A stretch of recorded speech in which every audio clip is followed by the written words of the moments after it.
আমি তো কথা দিয়ে যাচ্ছি আপনাদেরকে, যদি বেঁচে থাকি প্রতি বছর যে 1 মে হবে, প্রতি বছর একটা অনুষ্ঠান করে আপনাদের জন্য নতুন নতুন সম্ভাবনার কথা আমি আইসা বলে যাব।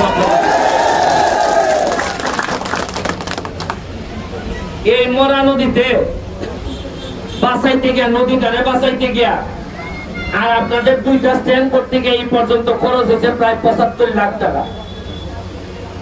কাদির ভাই আমার বলছে যে 2 লাখ টাকা অন্তত নেই। আমি বললাম কাদির ভাই খার কাছ থেকে টাকা নিতাম, এ বেটায় যদি সিএনজির বেটায় যদি টাকা আমার দেওয়ার লাগে 2 লাখ, এ বেটায় যাত্রীর কাছ থেকে নেওয়ার লাগতো না টাকা। সিএনজির ড্রাইভারও বিপদে পড়বো, যাত্রীও বিপদে পড়বো। আর টাকা আমি তোমার কাছ থেকে কেড়ে নিতাম, রাষ্ট্র এবং শেখ হাসিনা আমার এদিকে টাকা দিয়ে বলাই